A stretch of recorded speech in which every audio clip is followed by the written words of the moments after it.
Hi and Assalamualaikum everyone. So welcome to chapter 3, which is about electrochemistry. But in this video, I'm going to explain further about subtopic 3.1, which is about galvanic cell. And here are the lists that you will learn throughout subtopic 3.1. So here are some of the keywords that you need to know when you are studying about electrochemistry. Okay guys, I believe you have learned a thing or two about electrochemistry back in high school.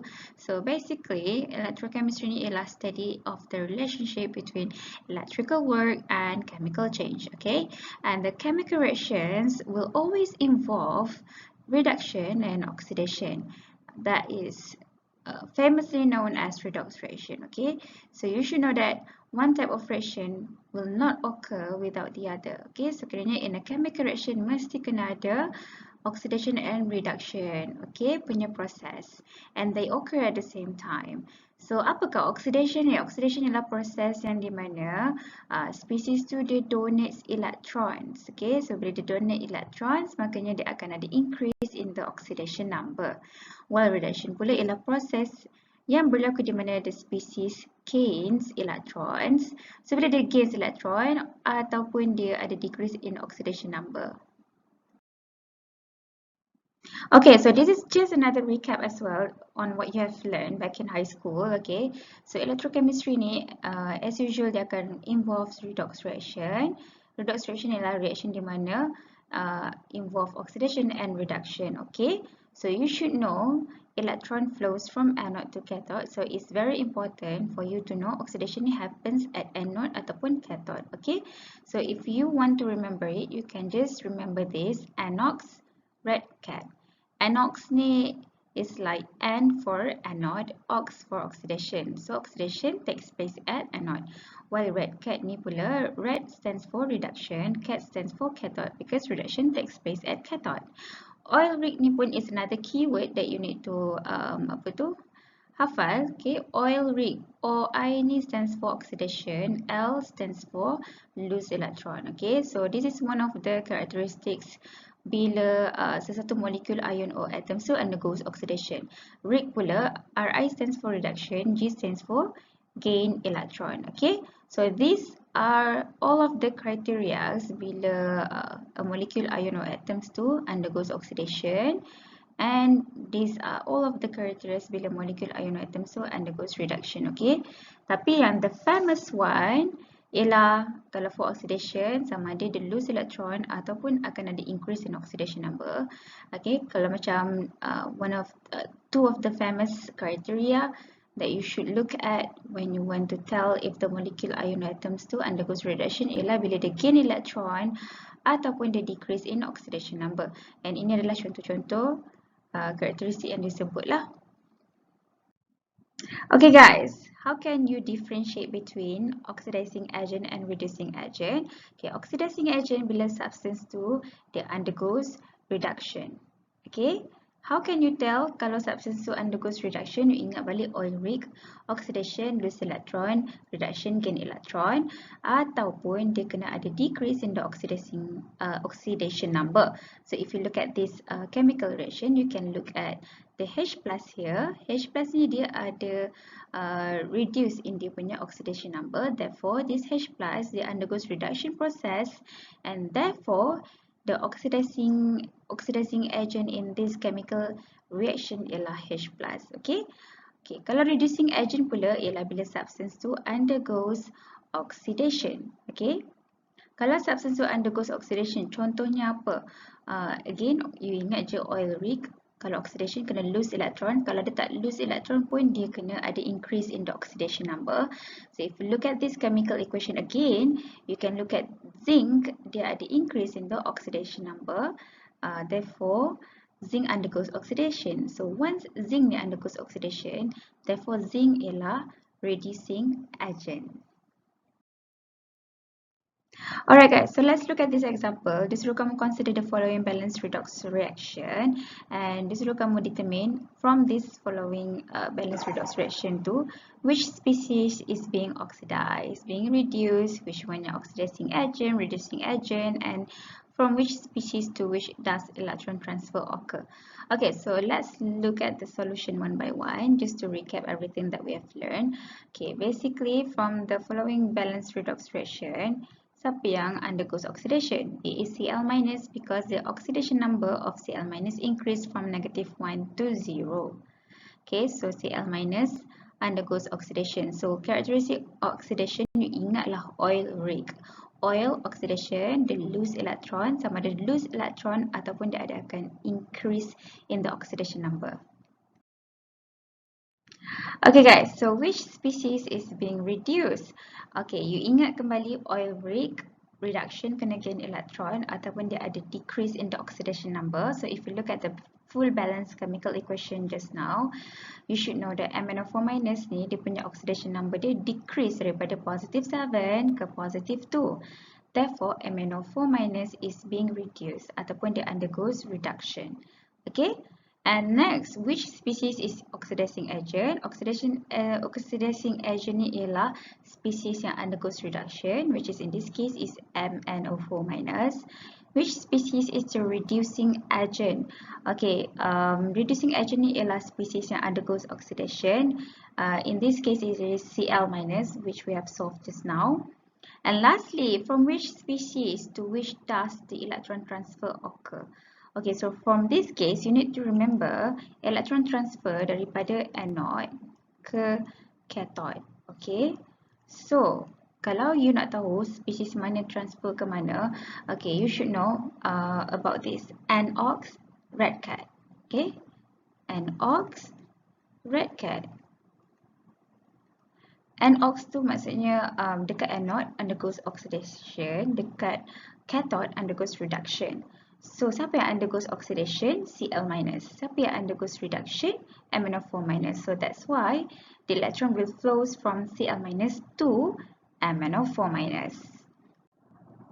Okay, so this one pun I believe that you have learned about this back in your high school. So there are two types of electrochemical cells, such as voltaic cell or as known as galvanic cell, and also electrolytic cells. So the difference between them ialah kalau let's say galvanic cell ni, you can see that the anode dengan cathode was immersed in two different beakers, and ada dua half cells connected by a salt bridge, while electrolytic cell pula anode dengan cathode dia berada dalam satu beaker. Okay, so let's talk about electrodes in electrochemical cell. Basically, electrodes ni ialah objek ataupun solid yang dapat conduct electricity between cell and surroundings. And then electrodes ni biasanya ada dua, okay, dekat dalam electrochemical cell, which represents anode ataupun cathode. Depends on the negative terminal ataupun positive terminal.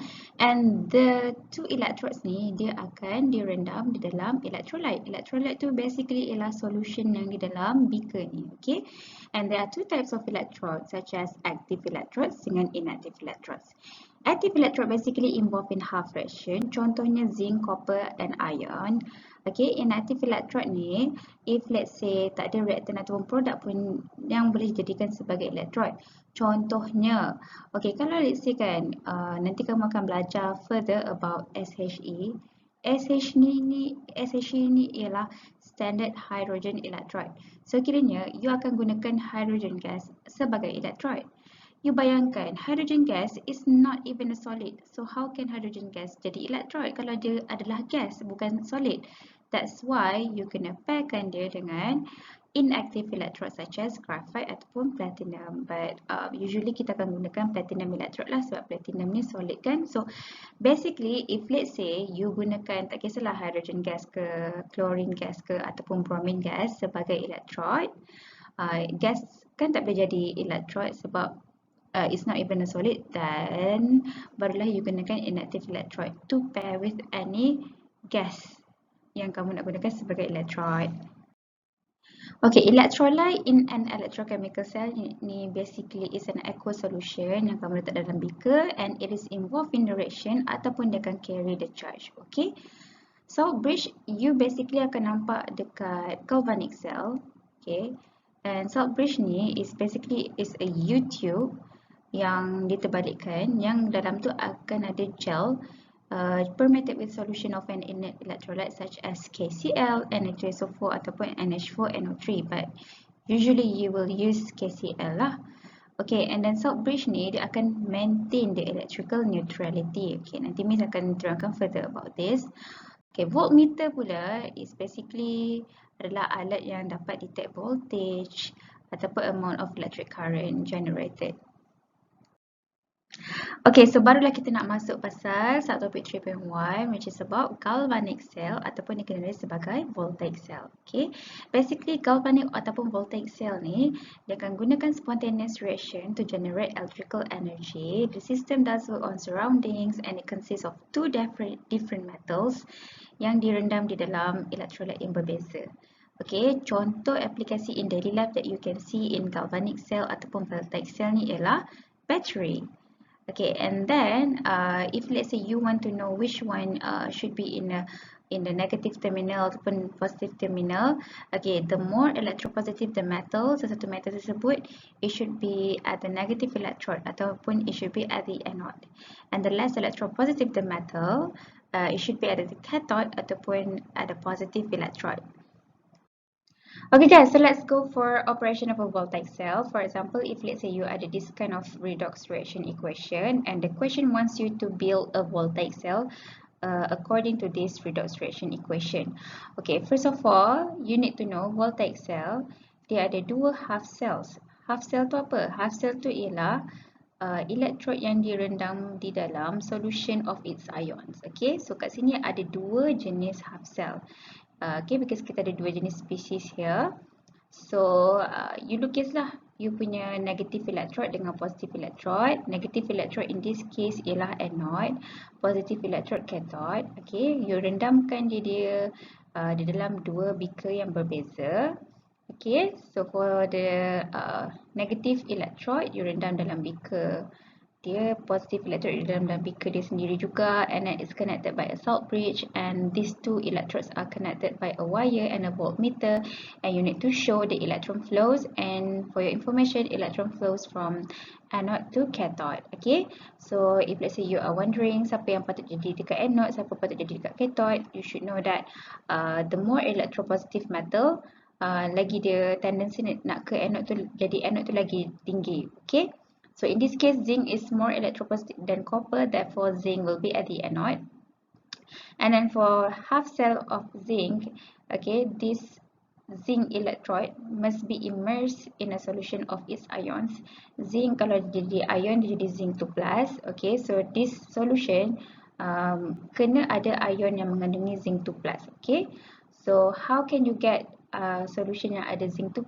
Contohnya, you letak dalam ni solution zinc sulfate with a molarity of 1.0 molar. Okay, and these two beakers, these two half cells must be connected by a salt bridge. Tak kisahlah kamu letak salt bridge apa, kamu nak mention dia KCl boleh, tak mention pun tak apa, but salt bridge KCl yang paling simple and mudahlah untuk kamu ingat. And then next ialah, in this half cell copper half cell, you are using copper as the electrode, and therefore you should immerse it in the solution yang dalam beaker yang ada solution copper 2+. Okay, because copper boleh jadi ion, jadi copper 2+. So how can you get this copper 2+ solution? You can get it from a copper sulfate solution with a molarity of 1.0 molar. Tak kisahlah molarity dia apa-apa, but if let's say dalam question they specifically mention the molarity, then you should include the molarity. And the next tip that you need to remember is, ingatlah anox, red cat dan juga oil rig. Kenapa? Because nanti akan berguna bila kamu nak buat chemical equation. Okay guys, kenapa Miss suruh kamu hafal anox, red cat dengan juga oil rig? Is because from this you will be able to explain what is happening at the voltaic cell. Okay, so basically dekat anode akan berlaku proses oxidation where you akan lose electron. So in this case at anode, zinc akan dissolve and dia akan oxidize. So bila dia oxidize, dia akan release electron. So bila dia release electron, dia akan form zinc 2+ ion. Okay, so kiranya dia berlaku proses oxidation kat situ lah. And therefore you will know that the zinc 2+ ion, dia akan enter the zinc sulfate solution, and because zinc ni dia releasekan elektron, and you know that the electron will flows from anode to cathode. Therefore, zinc ni dia akan jadi source of electron, okay? And dia juga adalah anode, dia adalah negative electron.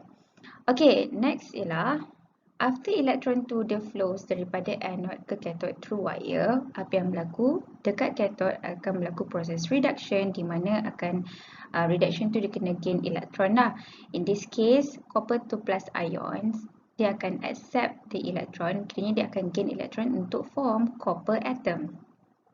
Okay, sebab proses reduction berlaku, that's why dia gain electron and then dapat form copper atom. So bila dia form copper atom, if let's say this is your copper electrode, okay, so bila dia form copper atom ni dia akan melekat dekat electrode tersebut. So kiranya that is what we call as copper deposit dekat electrode tersebut. So kiranya nanti dia akan berat sikit lah bila proses tu berlaku, okay? Electrochemistry tu berlaku. And copper ni dia adalah positive electrode, ataupun copper ni adalah dia berada di cathode. Okay, so let's look at the observation. Observation is something that you can see, you boleh nampak. So apa yang boleh nampak dekat anode? You tak boleh cakap you nampak electron to transfer, you cannot say that. So, apa yang you boleh nampak bila dia transfer elektron, makanya dia punya berat akan berkurang. So, you can say here that zinc electrode jadi ringan, jadi thinner. Okay? How about cathode? Okay, cathode ni pun you kena bagi observation kan, something that you can see. You tak boleh cakap dia gain electron. You have to say that since dia gain electron kan, dia akan form copper atom kan dekat dia punya electrode. So if this is copper electrode, so dia akan direndam di dalam copper sulfate solution. You tahu kan copper sulfate solution color dia color biru. So apa yang berlaku, this copper sulfate solution, copper 2 plus ion, dia akan accept electron and then dia akan form copper copper atom. So this copper atom deposited, color dia reddish brown. Okay, so you kena bagi tahu apa yang kamu nampak kat situ. You nampak color red brown. So reddish brown solid deposited at the copper electrode, at the cathode, and then sebabkan you form copper atom, therefore the color of the copper sulfate solution ni akan faded. Okay, dia takkan jadi color biru pekat, dia akan berkurang sikit color dia. Okay guys, the reactions that is involved in a voltaic cell basically ada 3 jenis equation yang you boleh buat. 1, half cell reaction equation. 2, overall cell reaction equation. 3 ialah cell notation. Okay, half cell reaction equation ni, you tahu voltaic cell ada 2 jenis half cell kan? Half cell tu apa? Half cell tu ialah bila electrode direndam di dalam electrolyte. So, you ada anode half cell and juga cathode half cell. Okay, so we have decided our anode half cell, anode tu kita letak zinc. Okay, so anode akan undergo proses oxidation. So, kalau proses oxidation maksudnya dia kena release electron. So, you must be thinking that dia release satu electron. Tak, you tengok balik pada dia punya charge. Okay, you tengok ion dia. Kalau ion dia ada positive 2, ada nombor 2 kat sini, that means you kena balance out dengan letak 2 electron. Okay, how about the zinc? Zinc dah balance. Zinc dah balance because 1 mole of zinc atom sama dengan 1 mole of zinc ion. Okay, cuma you need to balance the ion dengan letak elektron. Berapa bilangan ion tu, itulah bilangan elektron that you need to balance out. Next adalah cathode. We have decided we want to put copper as a cathode. Okay, since cathode undergoes process reduction, that means dia kena accept electron. So bila dia accept electron, that means ion copper 2 plus ni dia kena accept electron to form copper atom. Okay, so kat sini again, since that it is 2 plus, so nak balance kan, you letaklah 2 electron, manakala copper ni memang masing-masing 1 mole. How about the overall cell reaction equation? Overall cell reaction equation ialah bila once you have balanced out the electron here, Okay, so you can just cancel out the electron because dua elektron ni dia one of it berada dekat bahagian product, satu lagi berada dekat bahagian reactant, so you can cancel it out.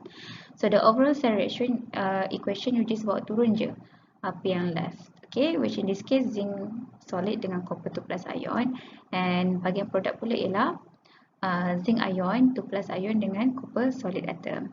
Okay, so this is how you should write it out. But I believe that this one Mr. Hajar kamu time sem 1 hari tu. But the new thing here is about cell notation. Okay, you should bear in mind cell notation is not the same as overall cell equation. Okay, cara kamu nak tulis cell notation, you kena tahu apa yang berada di anode, apa yang berada di cathode. So, if in this case we have decided zinc berada dekat anode, and you know that zinc phase dia apa? Solid. So letak phase solid because in cell notation phase dengan concentration are compulsory. Okay, next ialah apa yang berlaku kat anode. Dia akan this is the phase boundaries because this is what is happening at the anode half cell. Okay, mula-mula you letak electrode. Okay, lepas tu this phase boundaries because you know that anode dia akan undergo process oxidation, and then you will get dalam electrolyte ni you ada zinc 2 plus ions. Okay, so zinc 2 plus ni what is dia punya phase? Aqueous. Concentration, if let's say dia beri 1 molar, you letaklah 1 molar. Okay, and then ada salt bridge. Okay, salt bridge ni you represent by tulis double line macam ni to represent the bridge.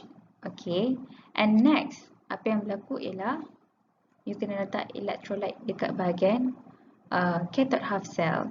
So electrolyte for copper ialah copper mengandungi copper 2 plus ion. So copper 2 plus should be in aqueous phase, and letaklah, kalau let's say dia bagi concentration, you letak concentration, and then you put the phase boundary here because you're not done yet. You need to put the copper electrode. Okay, so cathode you letak bahagian hujung sekali. So basically cell notation ni anode, and then this is electrolyte untuk anode. Okay, this is electrolyte ataupun ion dekat anode. Lepas tu bridge, and then electrolyte dekat cathode ataupun ion of your cathode, and lastly baru cathode. And cathode dia punya phase solid, so letak solid. Wajib tahu letak phase, kalau concentration dia bagi pun wajib letak concentration. Okay, just remember A, B, C bila you nak buat cell notation. Dimulai dengan anode, disudahi dengan cathode. Kat tengah-tengah bridge. Okay, and then cell notation tak akan sama dengan overall cell equation. Overall cell equation you boleh dapat daripada dua half cell reaction equations yang you dah tulis lah, macam previously. And kalau single line represent phase boundary because you nak pisahkan between solid dengan aqueous. Okay, and then kalau tengah-tengah ni salt bridge, double line, and then reactions at anode will be on the left, reactions at cathode will be on the right, and please use comma kalau components tu belongs in the same phase. Okay guys, so let's look at example 1. We have two half cell reaction equations here.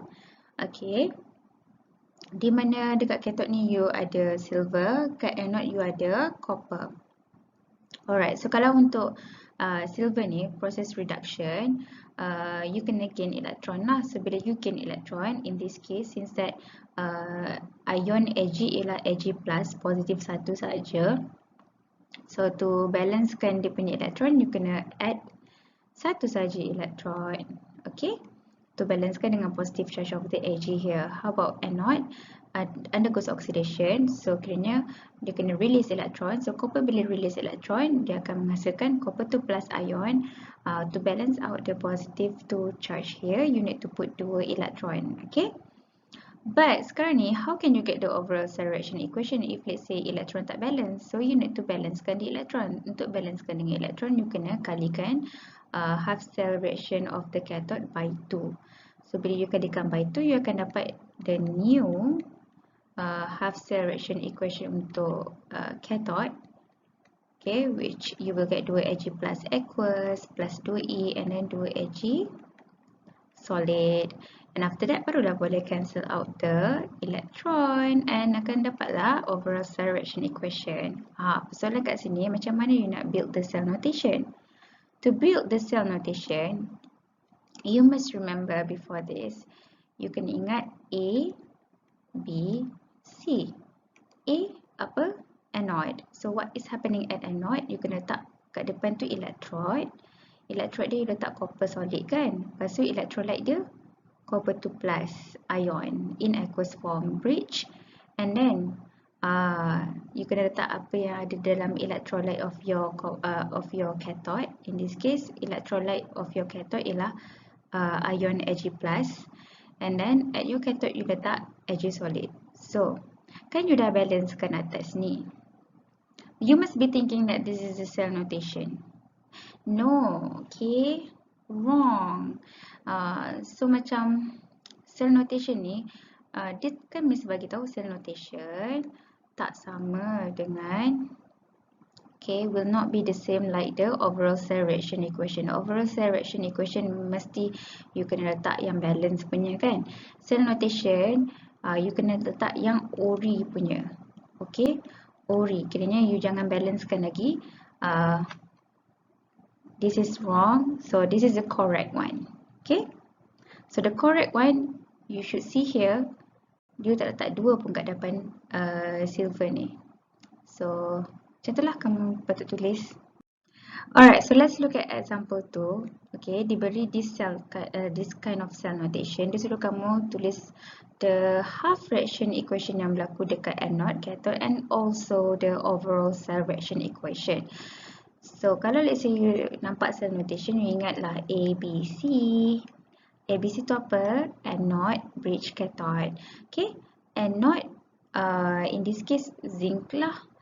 Since anode undergoes oxidation, therefore zinc ni kena lose electron. Okay, so bila dia lose electron, dia akan form zinc 2 plus ion. So to balance the charge 2 plus here, you kena letak 2 electron. Next ialah cathode. We have decided cathode in here ialah chromium. So cathode akan undergo reduction, di mana reduction dia kena gain electron. So siapa yang gain electron tu? Atom ke ion? Mestilah ion. Cr, you should know that Cr ni boleh jadi ion, it should be Cr3+. So to balance out the charge positive 3 here, you need to add 3 electron, and therefore you akan dapatlah chromium atom. Alright. So sekarang ni macam mana overall cell reaction equation? Overall cell reaction equation ni, you kena make sure bilangan electron dia sama. How can you do that? By multiplying all of the half equation untuk anode ni by 3 dengan half cell reaction of cathode ni by 2. Okay, so bila you kalikan by 3 untuk anode, okay, so you akan dapatlah bilangan electron tu 6 electron. Bila you kalikan bilangan electron, kalikan all of the equation untuk cathode ni by 2, so you akan dapatlah you punya electron you 6. Okay, so after that you bolehlah potong because bilangan electron dah sama, tapi cuma satu kat bahagian produk, satu dekat bahagian reactant. Lastly, you will get the overall cell reaction. Okay, jangan lupalah apa benda yang you dah balance tu tulis. So for this one, I would like you to test yourself to write a balanced chemical equation for each of these cell notations. Okay, so ni tunjuk sekejap-sekejap je. Nanti you check lah sendiri. You pause this video and you check. Okay.